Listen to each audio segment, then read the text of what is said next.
สบายดีเจอกับเด s สตอรี่เด้อมื้อนี้ก็สิพาพี่น้องมาเบิ่งผลงานการผสมพันธุ์กบของมื้อวานนี้เนาะแต่ว่าเราบ่มีเวลาเฮ็ดเป็นคลิปมื้อวานนี้เพราะว่าผสมคนเดียวแล้วก็มันสับสนหั้นนะก็เลยว่าบ่ได้บ่ได้เฮ็ดเป็นคลิปแต่ว่ามื้อนี้ก็สิพาพี่น้องเบิ่งผลงานของเมื่อวานเนาะว่าเราจะผสมได้น้อยหรือหลายส่ำใดเนาะแล้วก็สิแยกกบออกจากแยงเนาะเพราะว่าคันเราบ่ได้แยก อันนั้นกบออกจากแยงจะมันอันกันแล้วมันสิเฮ็ดให้ไข่เละพี่น้องเอ้ยเฮ็ดให้ไข่เละแหล้วเพราะว่ากบมันสิเหยียบไข่นะเราต้องแยกคืนก็เวลาพอดีเด้อพี่น้องสิพาพี่น้องไปเบิ่งเด้อเพิ่นแหละอยู่ในอ่างแล้วพี่น้องเอ้ยสิพาพี่น้องไปเบิ่งเด้อผลการผสมคืนนี้เนาะมันสิได้อยู่บ่ไข่กบอ่างใหญ่พี่น้องเอ้ยอันนี้สิผสมถ้าฝนตกพุ่นแหละการผสมครั้งนี้ก็เป็นการผสมสายฮอร์โมนพี่น้องฮอร์โมน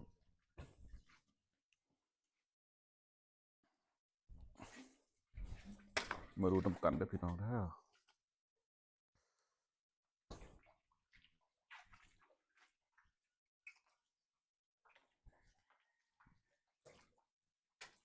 ถือว่า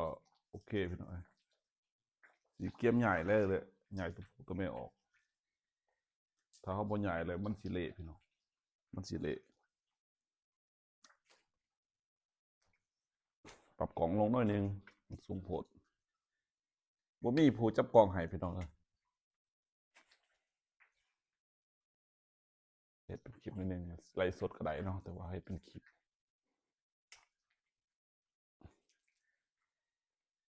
ได้ย้ายกบออกพี่น้องคันบ่ใหญ่เลยมันสิเละอันนี้คือวิธีการผสมพันธุ์เทียมพี่น้องรอบแรกของปีว่ารอบแรกของปีพี่น้องแต่ว่าได้ไข่บ่หลายปานใดเพราะว่าบางทีบางแม่มันบ่ทันพร้อมบางแม่บ่ทันพร้อมเป็นแม่ใหม่แหน่ก็บ่ได้หลายปานใด20คู่ได้เท่านี้เองพี่น้องก็สิเบิ่งผลมันอีกว่ามันสิร้อยส่ำใด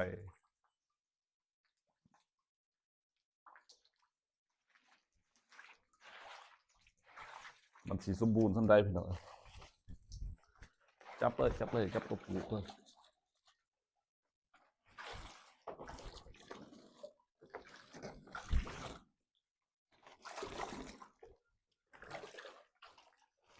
ผู้กดตัวผู้เลย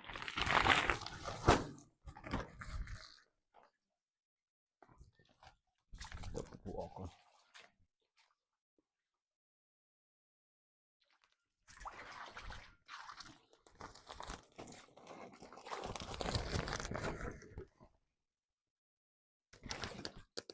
อันนี้ตัวแม่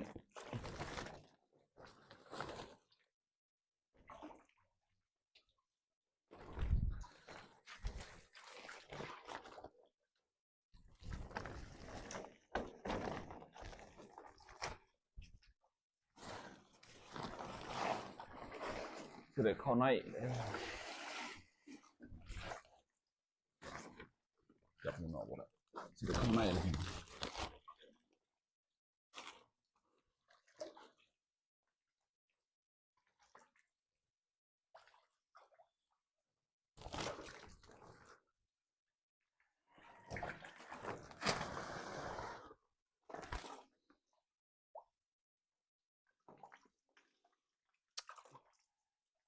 ค่อยๆเหยียบ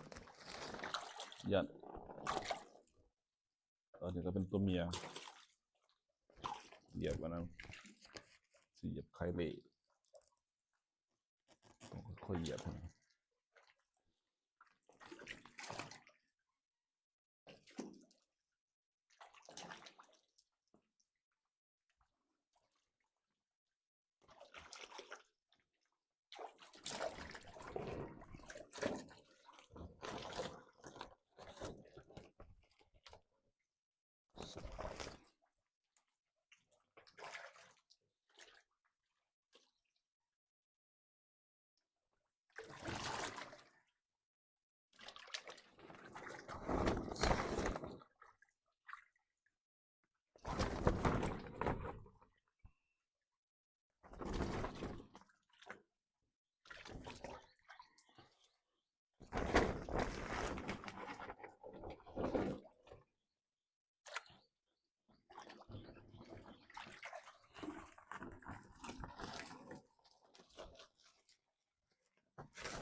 จับตัวผู้ออกแล้วก็สิจับตัวแม่อีกไปปะบนอันนั้นบ่พักพร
บ่ทันแก่พี่น้อง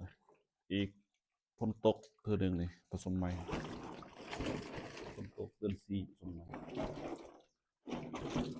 ไข่บ่ทันแก่ปานใด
จับตัวผู้ตัวแม่แล้วก็สิตีไข่พี่น้องตีไข่ออก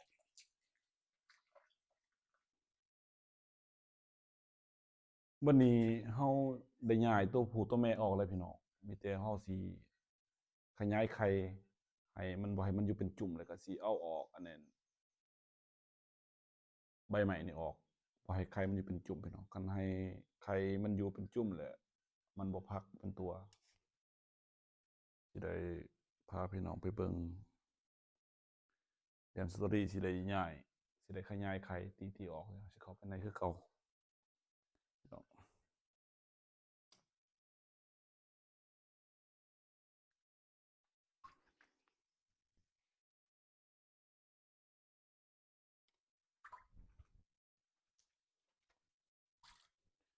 แล้วว่าแดดออกนี่ประมาณมื้อนึง24ชั่วโมงแล้วมันเกิดเป็นโตแล้วพี่น้องคันมีแดดคันบ่มีแดดก็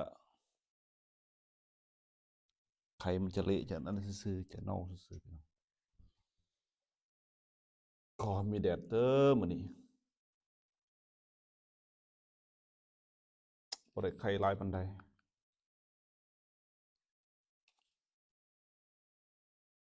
บางทีก็แม่แหน่แม่ใหม่แหน่พี่น้องแม่ใหม่มันได้ไข่บ่หลายบางคนก็อนามัยหลางเปลี่ยนน้ำแต่ว่าเฮาบ่จำเป็นก็ได้พี่น้องเพราะว่าไข่เสียนี่มันจะเป็นอาหารให้กบใหม่กบอันนั้นลูกออดพี่น้องไข่เสียนี่เป็นอาหารให้ลูกออด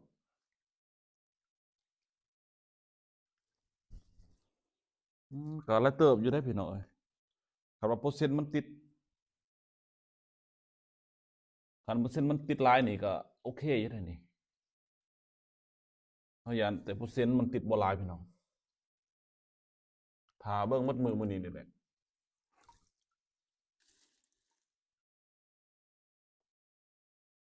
ถ้าเบิ่งหมดมื้อนี้พี่น้องคันว่าเปอร์เซ็นต์มันติดหลายนี่ก็โอเคค่ายาพอสิได้ค่ายาพี่น้องค่ายาก็หมด300,000แล้วค่ายา300,000กีบพี่น้องเป็นเงินบาทก็ประมาณ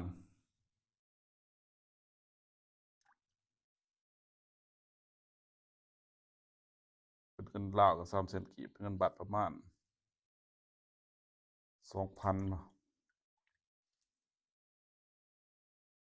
ประมาณ500บาทพี่น้องหมดค่ายาประมาณ500บาทโอ้ยาฮอร์โมนมันสวยกระตุ้นไข่ซื่อๆแต่ถ้าไข่มันบ่ร้อยจักดีก็ไข่มันบ่ทันร้อยครบบ่ทันร้อยนั่นก็บ่ได้คือกันพี่น้องมันสวยกบที่มันร้อยซื่อๆไข่นะตามปริมาณเขาว่านี่แม่หนึ่งได้ประมาณ500ตัว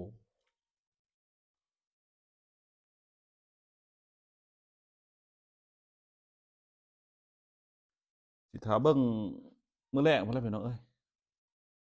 ว่ามันสิพักได้หลายส่ำใดแต่ว่าไข่นี่ก็หลายเติบอยู่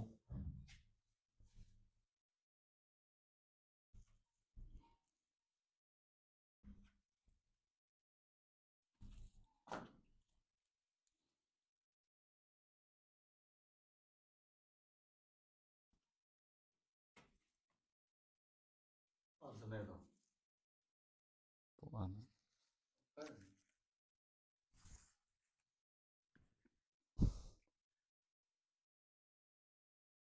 ก็เป็นซุ่มๆแล้ว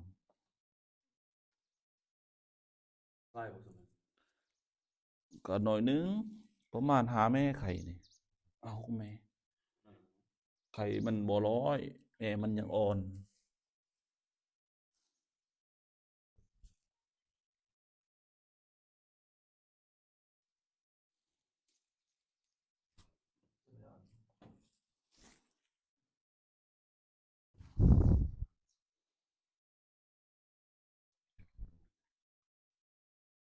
ไข่ใหญ่ยำก็เป็นซุ่ม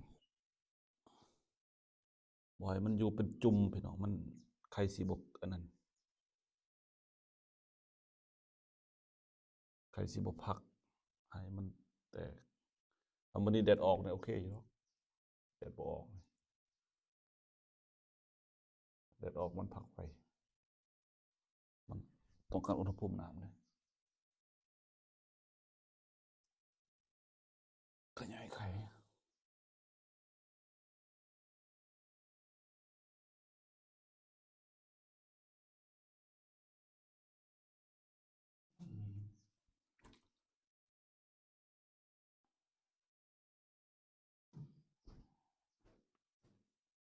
ไข่ดันแก้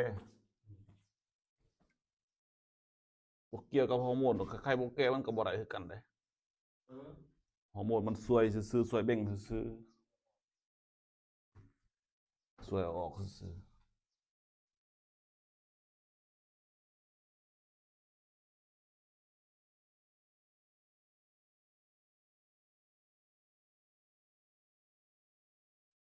คาซาเลียสำนี้นี่พันได้อยู่พี่น้อง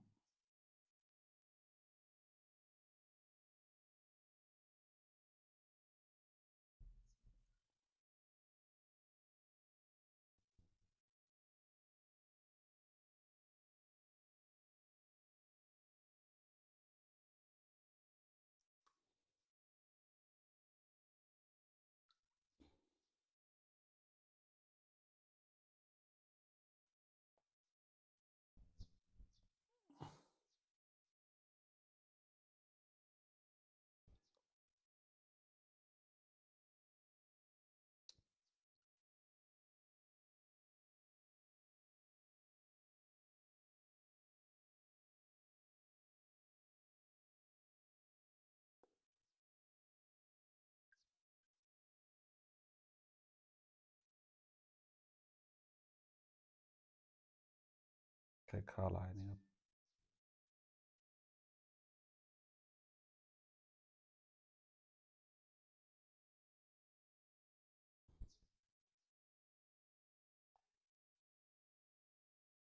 ไข่ขาวหลายก็บ่เกิดเป็นตัวพี่น้อง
ตามบทเรียนตาม